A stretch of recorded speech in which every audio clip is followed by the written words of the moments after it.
চলে এসেছি নতুন একটা গল্প নিয়ে আবার চলে এলাম। তার আগে তোমাদেরকে 3 শালিকে স্বাগত। আজ তোমাদেরকে 4 বন্ধুর গল্প শোনাবো। ছোলার ডাল, মুগ ডাল, গোবিন্দভোগ চাল আর বিউলির ডাল। 4 জনের খুবই বন্ধুত্ব। 4 বন্ধু একসঙ্গে নেমেছে সুইমিং পুলে। এতক্ষণ পুলে থেকেছে যে ওদের গা বেশ ফুলে গেছে। টুকু ওদের গা ফোলা দেখে রেগে গিয়ে মিক্সির জারে লঙ্কা আর আদার সঙ্গে ঢুকিয়ে দিয়ে বলল, দাঁড়া, তোদের 4 জনের মাথা আমি ঘুরিয়ে দেবো।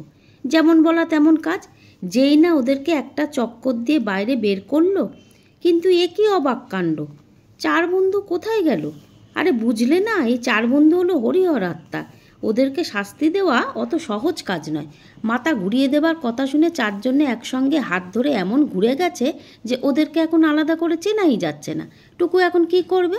ওদের মাথায় জল ঢেলে ঠান্ডা করার চেষ্টা করছে, আর কিছু না পেরে শেষ পর্যন্ত ওদেরকে ঢেকেই রেখে দিল। অনেক ভাবনা চিন্তা করে টুকু ওদের বন্ধুত্বে যাতে কারো নজর না লাগে তার জন্য আমাদের মতো থুতথুড়ি না দিয়ে ওদের গায়ে দিয়ে দিল 2 চামচ ফেটানো টক দই, সামান্য বিট লবণ, সামান্য হলুদ। উফ, টুকু এখন ওদেরকে কতই না শোয়াক করছে। এখন আবার এই বন্ধুদের জন্য খাবার বানাবে। তার জন্য পনির গ্রেট করে, 1 মুঠো ধনেপাতা কুচি, বিট লবণ, গোলমরিচ গুঁড়ো দিয়ে মিশিয়ে একটা খাবার রেডি করে রাখলো। ওরে বাবা, ওই খাবারে আবার নিজেদের গাছের গন্ধরাজ লেবুর রসও মিশিয়ে দিচ্ছে। এদিকে আবার 4 বন্ধুদের জন্য টক ঝাল মিষ্টি সস বানাচ্ছে। তার জন্য আখের গুড়ের মধ্যে জল ঢেলে দিয়ে দিল 1 বাটি তেঁতুল গোলা জল, সঙ্গে দিল সামান্য বিট লবণ আর চিলি ফ্লেক্স। বাটিতে ঢেলে ওর ওপর ছড়িয়ে দিল ভাজা তিল। 4 বন্ধুকে শান্ত রাখতে টুকু যে আর কি করবে ভেবে পাচ্ছি না। প্যানে তেল গরম করে তাতে কিছুটা ছোলার ডাল আর বাদাম ভেজে মিক্সির জারে রেখে দিল। সঙ্গে দিল 1 মুঠ ধনেপাতা, 1 মুঠ কারি পাতা, 1 মুঠ পুদিনা পাতা, হাফ ইঞ্চি আদা, 1টা কাঁচা লঙ্কা, সামান্য বিট লবণ, সামান্য চিনি, লেবুর রস, 1 চামচ ভাজা জিরে গুঁড়ো আর সামান্য জল। তৈরি করলো হারা হারা অর্থাৎ সবুজ রঙের চাটনি। ওর মধ্যে আবার তেঁতুল গোলা খয়েরি রঙও মিশিয়ে দিল। গরম তেলে গোটা শুকনো লঙ্কা, সর্ষে আর কারি পাতা ফোড়ন দিয়ে ঢেলে দিল সবুজ রঙের চাটনির ওপর। এবার টুকু সাহস করে হরিহর আত্মা 4 বন্ধুকে নিয়ে এসে তাদের মুখে আদা আর লঙ্কার লজেন্স ঢুকিয়ে দিয়ে খুব ভালো করে মাথায় গায়ে আদর করে দিল।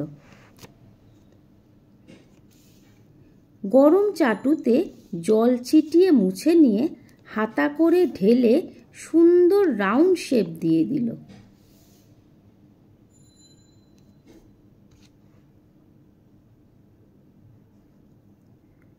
ওপর থেকে ছড়িয়ে দিল ম্যাগি মশলা। আর পনিরের যে খাবারটা ওদের জন্য বানিয়ে রেখেছিল সেটা ওদের পেটে ঢুকিয়ে 1 টুকরো মাখন দিয়ে পাশ ফিরিয়ে শুইয়ে দিল।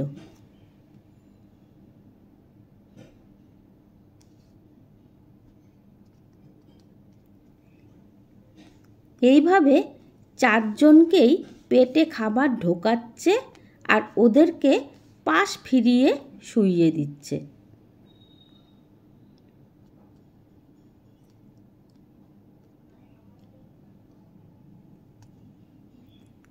দেখো, প্লেট নামক বিছানায় টুকু ওদেরকে শুইয়ে দিয়েছে।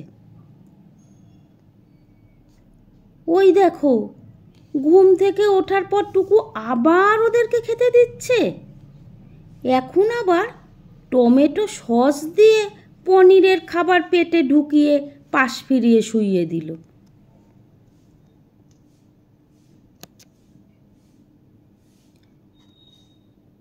বন্ধুরা, তোমরা টুকুর এই পেটে খাবার ঢোকানো দেখতে দেখতে কিন্তু আমাদের পেজটিকে লাইক করতে, শেয়ার করতে, ফলো করতে ভুলে যেও না। তার সঙ্গে চ্যানেলটিকে অবশ্যই সাবস্ক্রাইব করবে। গল্পের এই বন্ধুর মতো তোমাদের সঙ্গে আমাদেরও এই রকম বন্ধুত্ব হোক। ভালো থেকো, সবাই সুস্থ থেকো। Thank you.